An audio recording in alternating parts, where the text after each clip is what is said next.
అందరం కామన్ గా జీవితంలో ఇబ్బంది పడే అతి సాధారణమైన సమస్య దగ్గు. ఈ దగ్గు అనేది నేచురల్ గా ఇట్స్ ఎ ప్రొటెక్టివ్ ఫినామినా. అంటే శరీరంలోకి ఎప్పుడైతే దుమ్ము గాని ధూళి గాని లేదా ఆహార పదార్థాలు వెళ్ళినప్పుడు శరీరం ఆ పదార్థాలను బయటికి తోసే నార్మల్ ప్రక్రియ దగ్గు. అయితే ఈ దగ్గు 2 వారాల కంటే పైబడి ఉన్నట్టయితే దాన్ని ఖచ్చితంగా మనం ఎవాల్యుయేట్ చేసుకోవాల్సి ఉంటుంది. ఈ దగ్గుకి కామన్ కాజెస్ ఏవి ఉంటాయంటే, ఒకటి సిఓపిడి, ఆస్మా, లంగ్ క్యాన్సర్ లేదా ఎసిడిటీ ఉన్న వాళ్ళలో కూడా ఈ దగ్గు అనేది దీర్ఘకాలంగా ఉండొచ్చు. ఈ దగ్గుని మనం 2 వారాల కంటే పైన ఉన్నప్పుడు దాన్ని అశ్రద్ధ చేస్తే దానికి కాంప్లికేషన్స్ కూడా చాలా ఎక్కువగా ఉండొచ్చు. అంటే రిఫ్రాక్చర్స్ రావటము, కొంచెం దగ్గు తీవ్రంగా ఉన్నప్పుడు రక్తనాళ చిట్లి, హిమాప్టైసిస్ అంటే దగ్గులో రక్తం పట్టడం లాంటిది కూడా జరుగుతూ ఉంటుంది.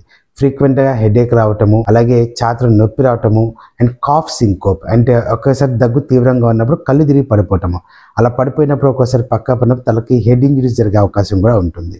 కాబట్టి దగ్గుని క్రానిక్ గా ఉన్నప్పుడు simple investigations like chest x ray, CT scan లేదా కొంత అవసరమైన వాళ్ళలో బ్రాంకోస్కోపీ లాంటి టెస్టులు చేసుకొని మనం దాన్ని వ్యాధి నిర్ధారణ చేసుకొని దానికి సరైన ట్రీట్మెంట్ తీసుకుంటే సరిపోతుంది.